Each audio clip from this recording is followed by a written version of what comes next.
And my pronouns are he, him. So I work in the technology space. I am a technical analyst for ITV. My role sits within our enterprise architecture team.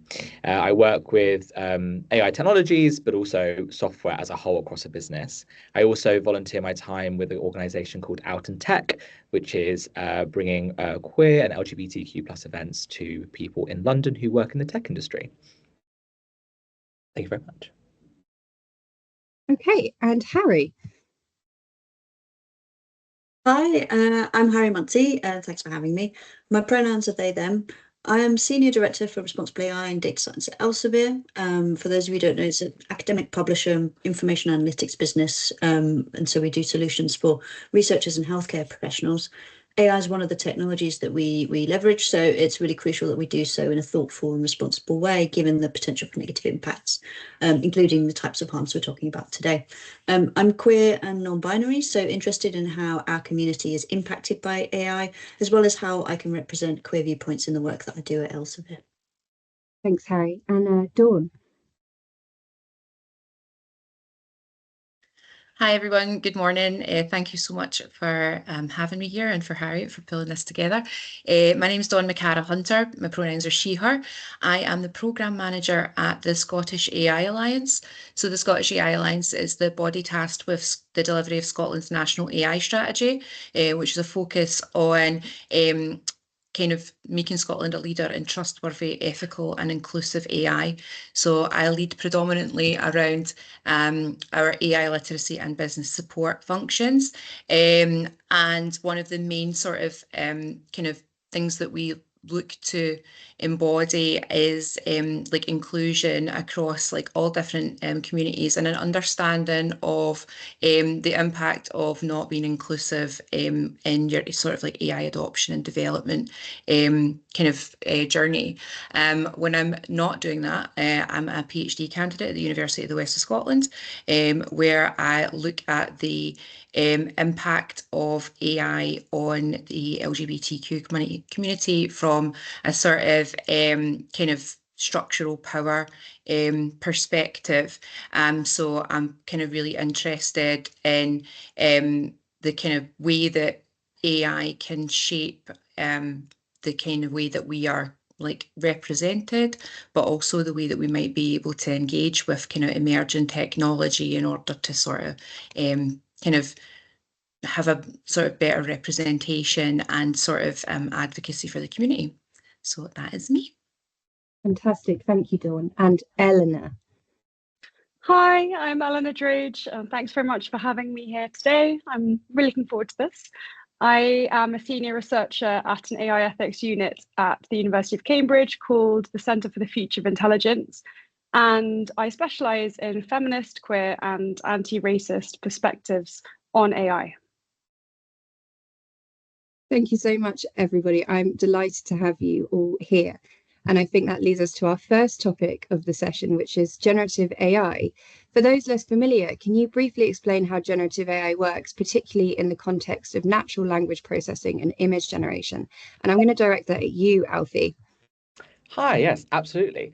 So generative AI works by analyzing vast amount of data to recognize patterns, and then it uses those patterns to generate new content. It's kind of on the basis of it all. Now, in reference to, let's say, natural language processing, models like ChatGPT are trained on diverse data sets. Well, that's what we're discussing today. How diverse are they? But a range of text data sets, allowing them to generate human-like responses by predicting the most likely next word based on the context.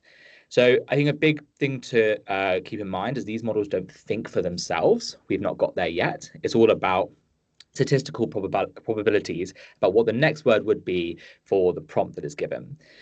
And then same with image generation. That one's actually a little bit more fascinating, I think quite cool when you think about it. So it takes images as its data set and it breaks them down into its components. So those components are like the colors, the shapes, the textures and the compositions. And it does the same thing as text, except it treats images like text. So it brings all these different components together and someone does a prompt like purple cat wearing sunglasses. And rather than taking an image of that already exists, because it probably won't, but rather than doing that, it takes what it's learned and figures out the pattern. So it thinks, okay, what have I learned about what a cat typically looks like? What have I learned about what purple looks like on fur? And how do sunglasses sit on a face? So it takes all of those ideas that it's been able to pick up and follows those patterns to then generate the image that you would see on the screen, which is why I think that part of generative blows my mind personally. So kind of to contextualize that in that kind of as an example, if you think about a chef, and they learn to cook by reading thousands of different recipes, and they might not know the recipe you're asking it to create, but they will understand how ingredients or how words are commonly combined to create dishes.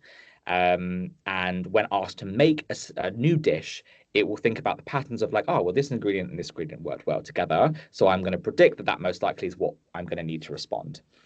So in that kind of context for text, and then you can think the same way as well with images. And when it comes to an artist, they can study thousands of paintings and they think about what elements of those paintings go well together. So when they're requested to make something, they think about those patterns that they previously had learnt and they go and make. And I think that's an important distinction on the point of the thinking, and that's what we're going to get into a bit later, is that these models don't think, they learn from something they are provided.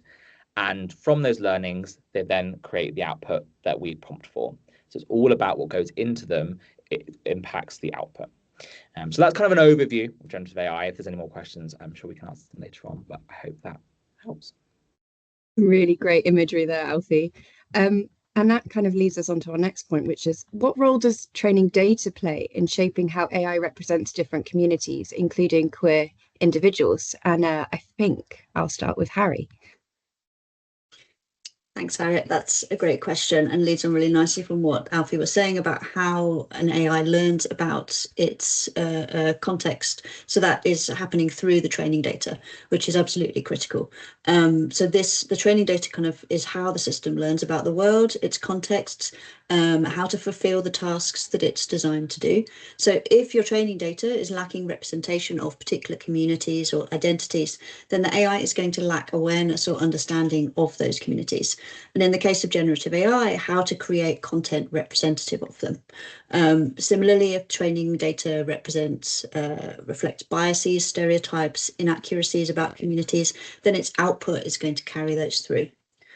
And this kind of lack of diversity can manifest in several kind of undesirable outcomes. So the AI might reinforce negative stereotypes or fail to represent the diversity within the queer community. It might mean that AI is unable to deal with the topics of queer identities, issues, or histories kind of sensitively or accurately. And that in itself can also result in then queer content imagery being filtered perhaps as inappropriate by AI safety features, often by design to kind of avoid controversial output.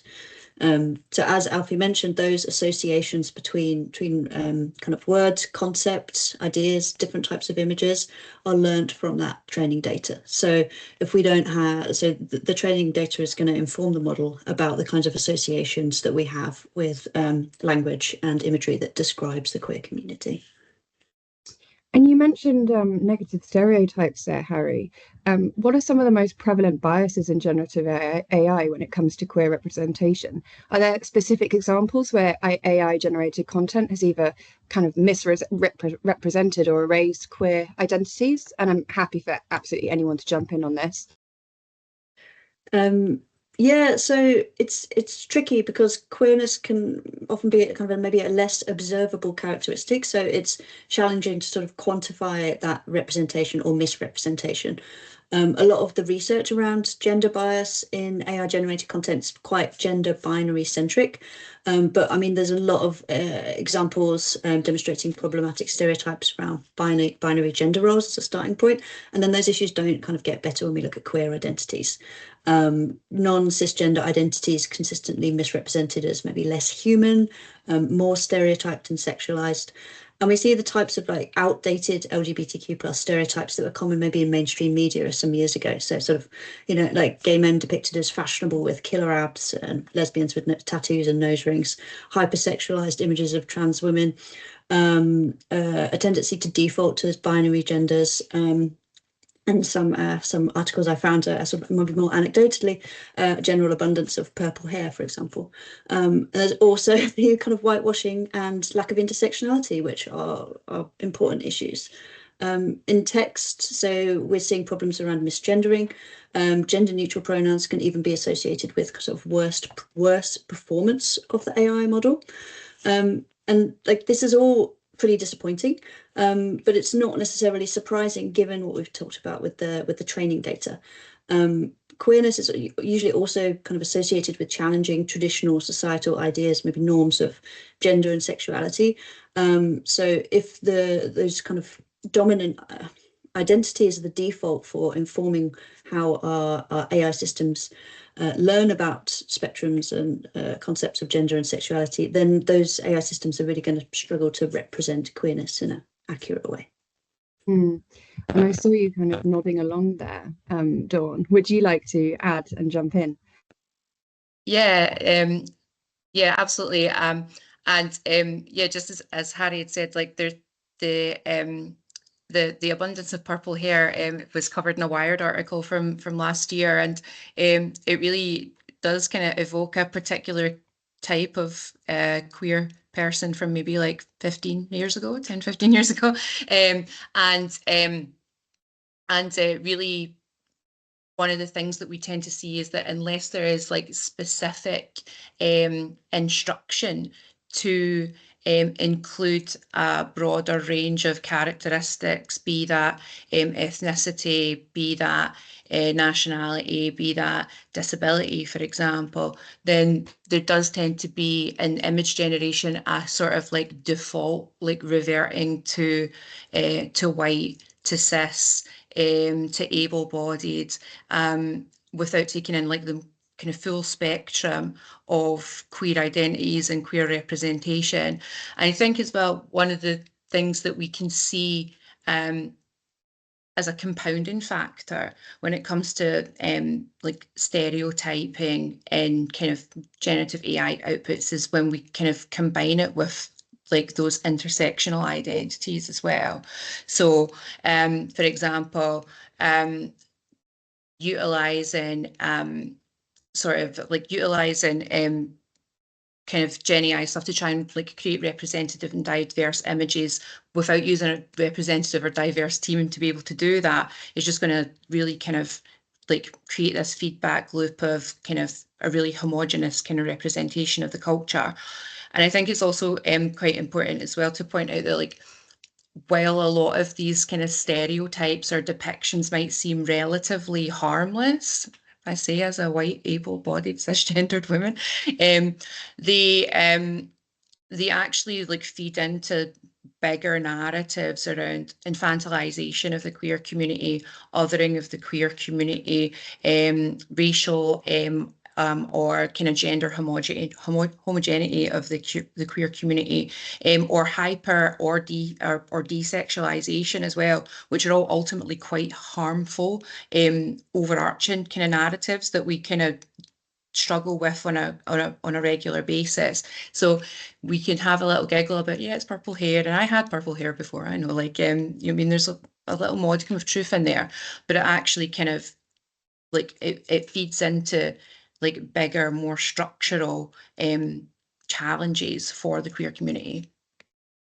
That's some really, really interesting points. And I see, Eleanor, I would love to get your perspective on this as well. I can see that you're kind of nodding. Oh, it made me think of there was a horrible experiment a couple of years ago by Wang and Kosinski, these two guys at Stanford, and they were trying to create sexuality recognition technology, and they thought that sexuality was something that could be brought out, sort of enfleshed in a person, and there was a kind of biological essence to everybody's sexuality, and AI could read that off a screen. And what it was actually doing was associating things like purple hair, makeup, the way people express themselves with their stated sexuality. And at the time, I was on a couple of different dating apps, and I had different sexualities on different dating apps, depending on who I wanted to meet in a particular region. I live between two cities. And I I thought how interesting it is that there's this assumption, and there's so many assumptions that are made to say that you can read somebody off a screen by looking at their face, and it taps into this born this way narrative that has been really helpful for the LGBT community. It's been, a way of justifying what it means to be born queer. But that has been misinterpreted. And the problem is at this point is that if you have people building these technologies that don't actually know anything about the people that they're trying to create a technology for, if you take them at face value, this sort of disqualifies all attempts to build a good technology in the first place. So I know my next question is supposed to be, does and can AI amplify diverse voices? And really the fundamental answer to that is, nothing about us without us. We should not have technologies that are trying to do anything in the realm of sexuality and queerness that don't have the people that the technologies are being built for as the core part of that production process, because they're just going to be really awful and useless. Anyway, I can say more about that, but that was kind of what I was thinking when you're talking about purple hair. Thanks, Eleanor. And it kind of leads me to, how do algorithmic biases in AI impact real-world experiences, such as content visibility on social media or online safety? Dawn, would you like to? Yeah, so I think that I think we've already sort of touched on, or Harry's already kind of touched on some of the kind of like issues that we can have around like content moderation or content recommendations and things like that by flagging queer content as inappropriate or prioritizing heteronormative narratives. And we see this like intersectionally across all sorts of different creators who don't fit that norm. For example, we see it with particularly around like fat phobia and queer phobia being combined around like queer fat creators on TikTok, for example. And this is sort of like a real kind of way of suppressing kind of narratives, suppressing information, and suppressing community around kind of queer connection, queer content, and like yeah, and kind of potentially has like a real issue around like kind of impacting the way that queer people are able to sort of like connect with each other and kind of interact like across social media platforms and kind of like online content platforms. But I think it's important to think from a sort of kind of safety perspective or like a kind of more overarching perspective that algorithmic bias kind of extends like beyond kind of the world of content moderation and recommendation, even though some of the kind of safety implications of that can be quite quite direct. For example, the groomer narrative is something which is connected, unfortunately, quite closely to the queer community by kind of very insidious groups, and the proliferation of queer as groomer or trans or non-binary as groomer or gay as groomer. We've seen like a real kind of like rapid uptake of the way that sort of narrative proliferates across social media platforms because of the use of content recommendation systems, particularly in the likes of kind of TikTok, for example, where it is shown that it is very easy to go down a very particular type of like reactionary rabbit hole based on a few incorrect likes or clicks, and that really intensifies like these online narratives about queer people, which can then be seen in offline actions against our community. But I think that we see the impact of algorithmic bias across a massive spectrum of different situations with impacts on the queer community. So we see it in healthcare, where incomplete healthcare data can lead to poorer outcomes for queer people. We can see it border control, where the intersectionality of queerness and ethnicity, or queerness and like a non-dominant language, for example, can see LGBTQ people being flagged as being deceitful at the border when they're seeking asylum or looking to cross into the border, which has massive impacts for people, real world impacts. And I think we can also see it in the way that we engage with queerness on a social and cultural level. Like as Eleanor pointed out, the fascination with AI gaydar, like, I think it was probably one of the first things that came out about how you could use AI generation to kind of like make a really big splash about what was possible. And I always found it really funny that the Stanford researchers later went back and said, no, we did it to show how bad these things can be, after everybody was very, very angry about suggesting that you can tell people are gay from an AI algorithm. But also that these ideas don't exist like just in a sort of like technological vacuum. Like we've also seen the development of these kind of like ideas about queer otherness, or these ideas about the inherent biological inevitability of being able to tell who a queer person is through the use of like AI to quote unquote identify trans and non-binary people to prevent them from accessing certain social media sites, Giggle for Girls being the one that you've probably heard about. So the inherent queer phobia that we see in our society is sort of embedded in like the ongoing development of technology, and there are more ways in which the technology can be applied to kind of making online and offline spaces unsafe for queer people or inaccessible to queer people. And I think that's kind of something that is only becoming more like prevalent as we sort of look at developing AI systems which are embedded across a variety of different like large scale public sector organizations, welfare benefits, decision-making decisions, and things like that. So I think it's like a real key kind of concern and a massive impact for the community. Fantastic points there, Dawn. A lot of food for thought. And we kind of touched on training data and lack of data diversity earlier.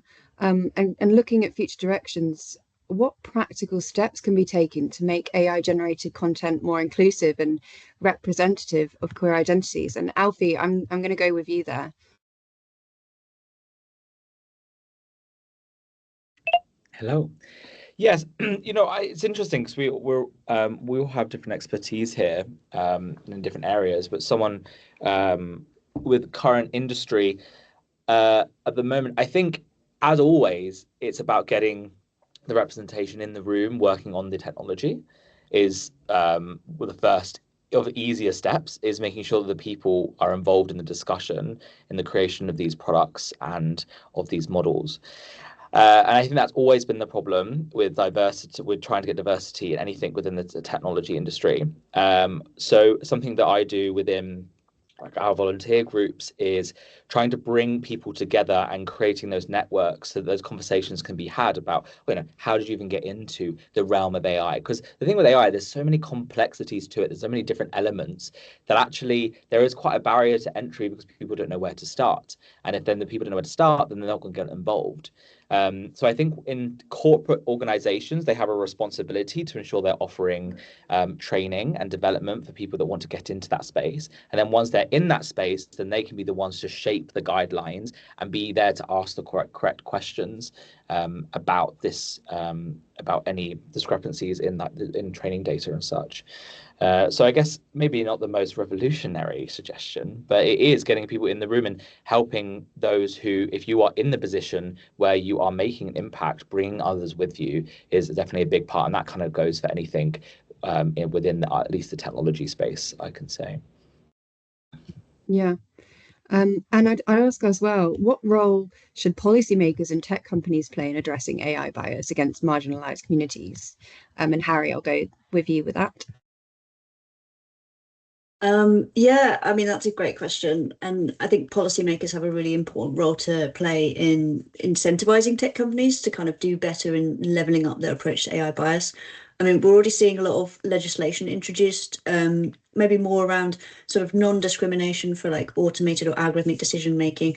There's been legislation tackling sort of bias in modeling for things like credit scoring, and sort of financial service allocation for a while.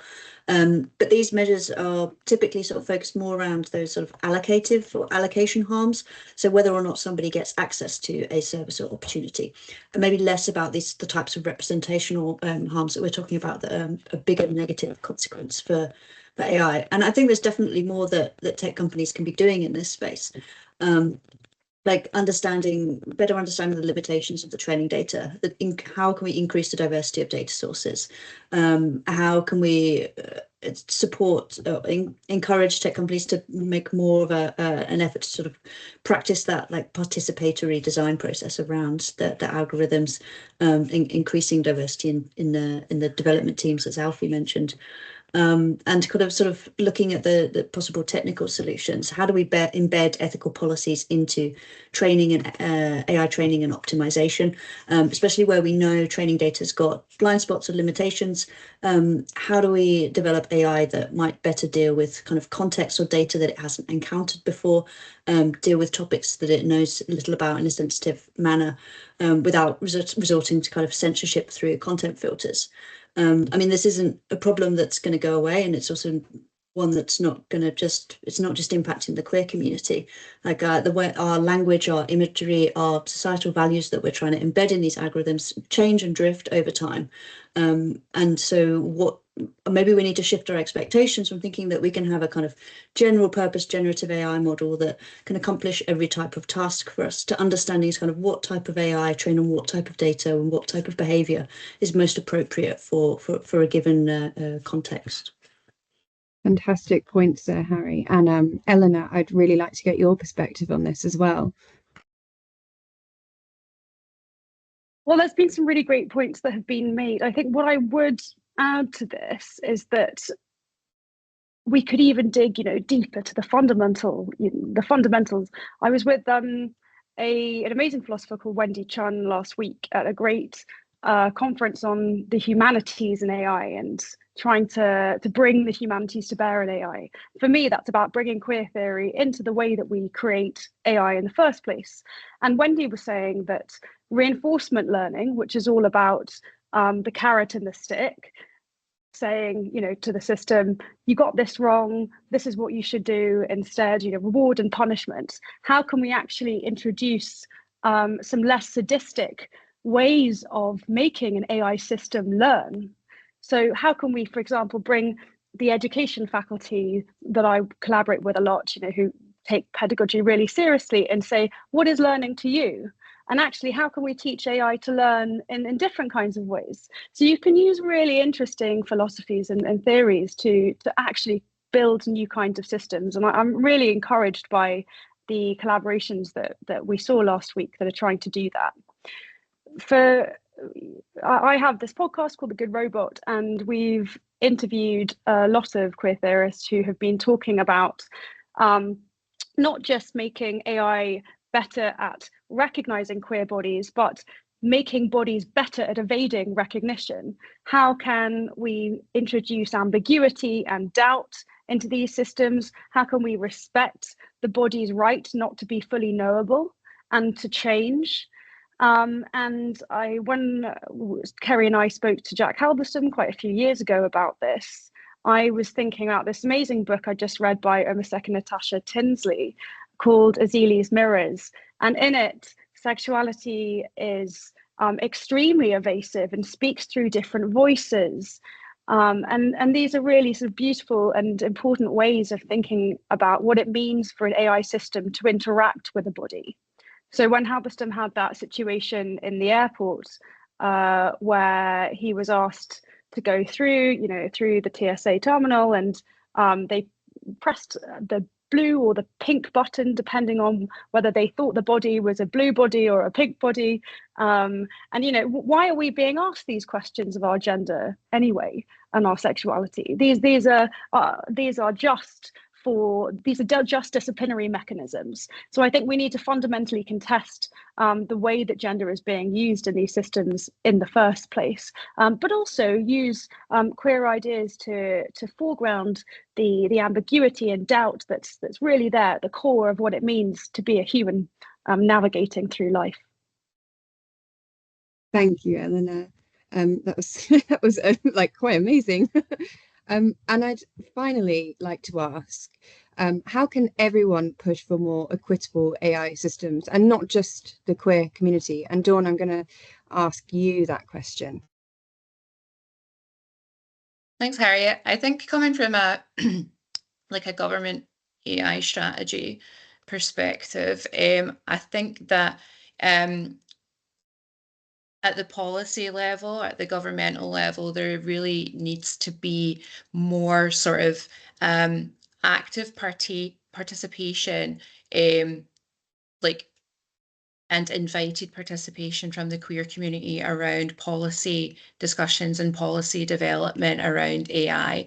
And I think that goes not just for the queer community, right? I think that goes for any marginalised community or community likely to be impacted by the design, development or deployment of an AI system that like en masse or like at much risk. And I think it's really, really important to have policymakers who are committed to that active participation and collaborative participatory involvement from marginalised communities in developing policies and frameworks around AI use and regulation and implementation, particularly in the public sector.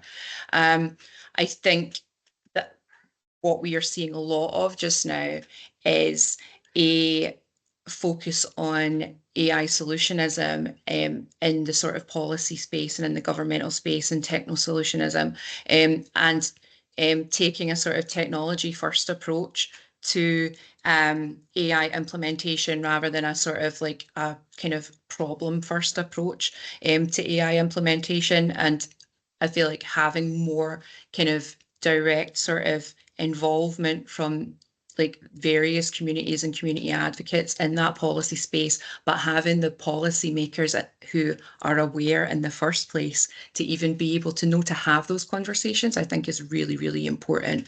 And just kind of starting from that kind of like that like policy advocacy level, I think is important in a way for allies and kind of policymakers of all stripes to get involved in the conversation around making more equitable and fair and ethical AI development and deployment more possible. Thanks, Dawn. That's some really important and very insightful points there. I think this does kind of lead us on to, in the essence of time, the Q&A, and we have received a Q&A.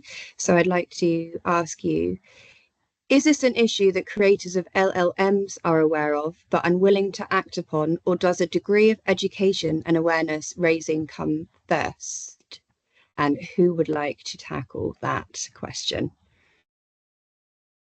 Can I start off, like, maybe not with an answer, but with a little bit of an anecdote? So I actually attended, like, at the start of my PhD, I think I attended an event that Eleanor was speaking at, and I had a really like cynical, negative view of AI developers, and that there was like a real sort of like there was a real sort of like lack of care or maybe ulterior motive about like why you would have AI that had such biases encoded in it and all that sort of thing. And I think you remember Eleanor saying like, actually people want to do a good job. It really is an awareness thing. Now, maybe we've moved on beyond that conversation in the last couple of years since the sort of kind of LLM boom of the last couple of years. But I've found in my kind of like interaction and engagement with businesses and enterprises is that the desire to do a good job and the desire to do it right is there. What tends to be lacking is the engagement with the communities who are most likely to be harmed by or impacted by the implementation of these technologies, and also like a greater understanding of the sort of the risks and impacts inherent in any sort of technological implementation. So that's kind of like a little bit of an evolution of my thinking. I tend to try and be quite optimistic about these things, but I'm sure there's other opinions in the room. Yeah, and I maybe just thanks for coming to whatever that was. I appreciate it. I met a guy at a gay night a couple of weeks ago who was an engineer at Google, and he was like the classic like, oh, I'm sorry, you know, and I'm like, oh, do it. He's like, I just feel like it's better that I'm there, that I'm not there, but it's like hard to know. So there are many different kinds of engineers, and actually there's now lots of papers that document engineers' experiences making stuff they don't agree with. And there's a paper I can share that was a study of Portuguese AI engineers, and it showed that when they make things that they disagree with on a kind of political level, it really affects their mental health. And there were some engineers who were purposefully doing a bad job or not coming into work or on sick leave because the systems that they were building, they fundamentally disagree. So I think we really need to pay attention to this as signs that the kinds of things that are being built are not appropriate, and there are warning signs of this. But also engineers are people, and it's just that they don't receive enough training, and we need to fundamentally change the way computer science degrees are taught. But it's so difficult because they, it's like changing the syllabus of a course. It involves lots of different stakeholders and convincing people that ethics is not just 1 week or 1 day. It should be integrated in every aspect of learning and teaching. You know, saying reinforcement learning doesn't have to be done like this. You know, that is, oh my gosh, you'd be lined up and shot at Cambridge in the computers faculty if you had, you came in and said that. So it's what we're trying to do, but it's very slow and painful, pulling hairs, trying to get the course to change.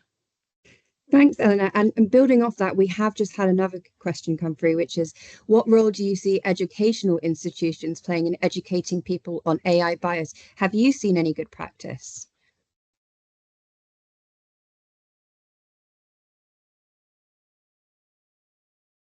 Is she frozen? I think she might be frozen. So. Would anybody else like to answer that question? I'll just pop in and say that, like, from a sort of kind of policy perspective, or a kind of like a kind of ongoing sort of like public sector perspective, like AI in education, either the use of AI directly in education or educating about people about AI, seems to be something which is quite fraught, like in the education space at the moment, in terms of like, how do we do it? How do we do it ethically? How do we make sure that we're still like retaining the integrity of and credibility of assessment and that sort of thing?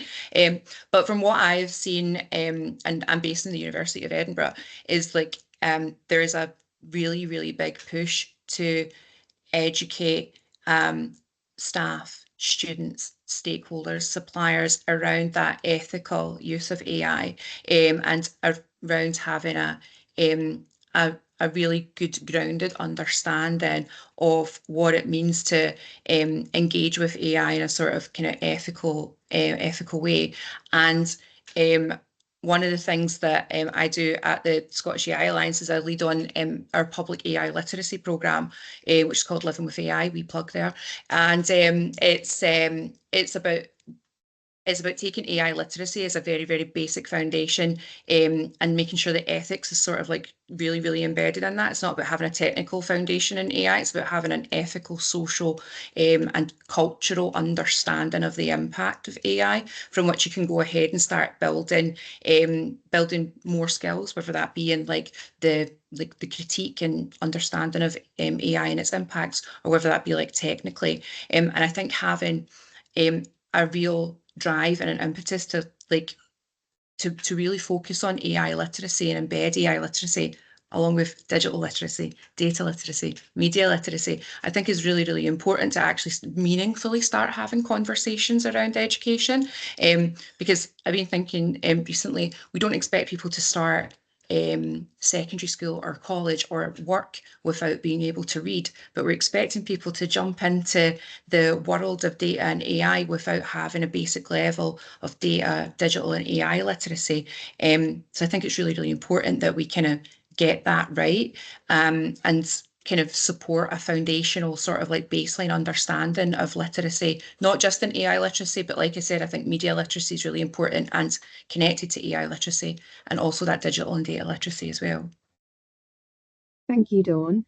And we do actually have one final question, which is how do we navigate the different regulations, such as UK and EU on AI and how it relates to bias? And Harry, I wonder if you could answer that.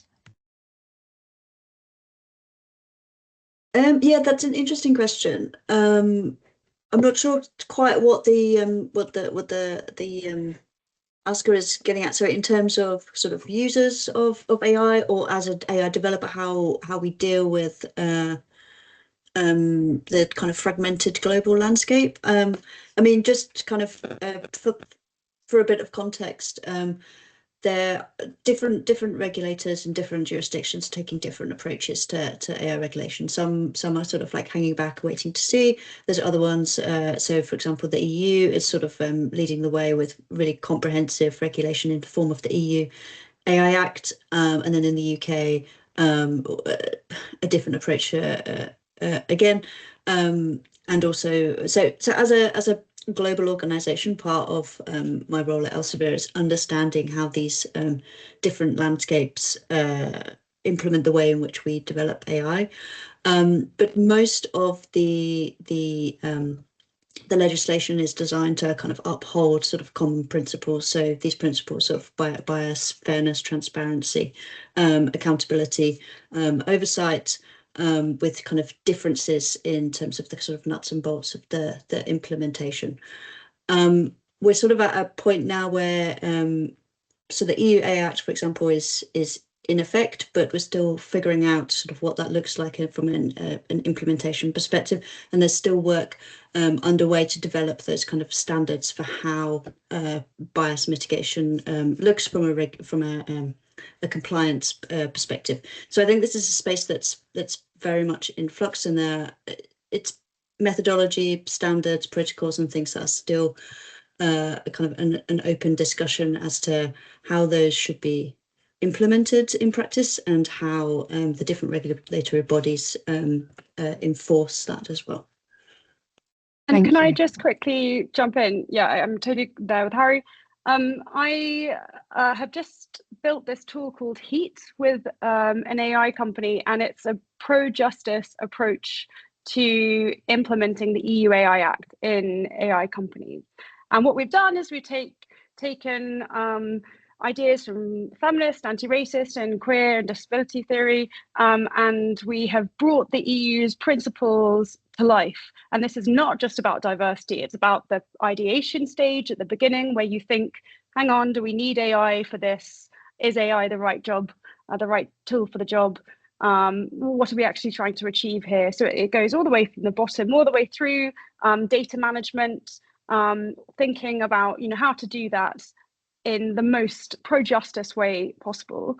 And the reason why we did this is because the UK is really taking a backseat. We've been super disappointed with what Starmer has said around making the following after Trump and pandering after the US.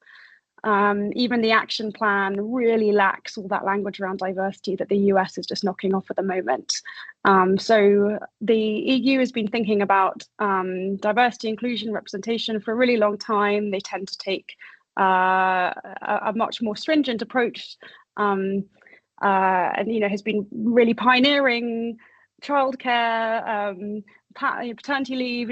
Those kinds of things were all EU innovations. So if for companies that actually care, and there are a lot of those companies that come to us all the time at Cambridge and say, right, we or our customers really expect us to do better, how can we do it? So we've created something that says, look, here it is, and it's easy to achieve.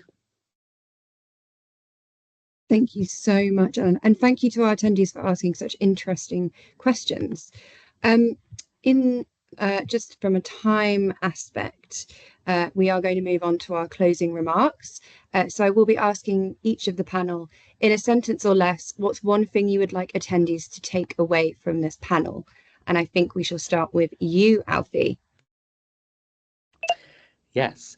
I think mine would be, don't assume that there's diversity. Question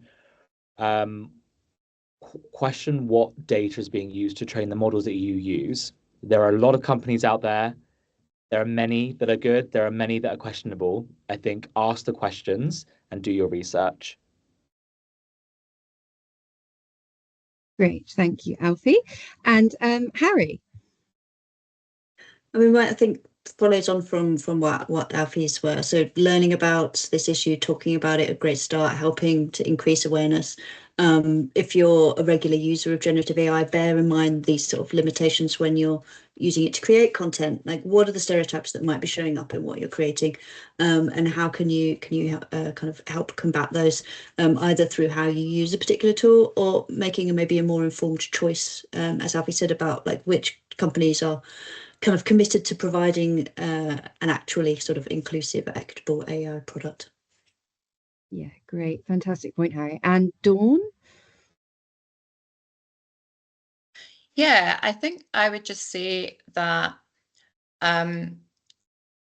there are better possibilities and brighter possibilities for AI use and kind of AI adoption for the queer community and for all marginalized communities. But in order for us to realize that, we need to be involved in the conversation, not just us, but allies as well. Use your privilege, allies. But we need to be in the room. We need to be advocating for our community. We need to be advocating for considered ethical development and use of AI, particularly in our public services. And we need to push for transparency in these processes, push for accountability in these processes, and challenge like biases where we see them, challenge negative or like unfair or or highly impactful uses of AI. Like wherever we see them, we have to be really vocal, we have to be really involved, and we also have to not just leave it up to the queer community as well. Thank you, Dawn. And Eleanor? Yeah, I would divide my two things that I want to say into things that to be encouraged by and to say no to. So firstly, say no to the crap that's operating under a veneer of inclusive interventions, like Facebook's adding of the 51 or 52 very arbitrary categories and saying, oh look, we've got all these different gender categories for you, now you are included. And there was that great paper written a while ago by R. Bivens, the gender binary will not be deprogrammed. Understanding what actually is a meaningful intervention and what isn't. And there's an amazing book by Kevin Guyon on queer data, and he's got a new book out as well at the moment. And I just wanted to read a line from that, from an interviewee called Kirsty, who said, queer visibility does help, but it's very long term. For me, it really comes down to who gets to actively say who they are and who gets labels placed upon them. That's the big crux of the issue. So who is doing the categorization and on whose behalf? And then get inspired. There's some amazing work by artists like Jack Elways, who does deepfake drag and querying the data set. So they use drag and mimesis to help us understand AI better. And there's some really funny, interesting double acts between a drag queen and a deepfake AI that really explores issues around representation and diversity and how generative AI can bring those to life and how we can tease out these queer representations that defy kind of boring normative stuff that Gen AI churns out on a daily basis. And there's also an amazing project called Multivocal, and it's not a explicitly queer project, but it was about bringing lots of different voices, heterogeneity of voices, into voice assistants. So they don't all sound like these really dull gendered Siris and Alexas. And then we haven't mentioned disability very much, so I also wanted to have a shout out to Michelle Wronski's AI assistant, and these kinds of tools that my colleague Kerry and I use really often, and they can be really amazing for helping us write transcripts. These AI assistants that, for example, my colleague uses Dragon AI, and that's really helpful to her. And these tools have such a big potential to help anyone with writing issues or anyone that needs that additional support. But because the funding goes to adding features that are more there to support, for example, dubbing and other sort of more lucrative but less disability focused approaches, that's kind of where the interventions go. So we just need a lot more push around making these tools really supportive, particularly for people with disabilities. Thank you, Eleanor. And I think that quite nicely brings us to the end of this session. A huge thank you to our panelists for this incredible conversation and their insight. I really hope you've enjoyed this panel as much as I have. There's some really valuable perspectives to take away and think about. You can find out more about upcoming Tech Together events via the link I posted in the chat. And I hope you enjoy the rest of your day, and thank you again for joining us.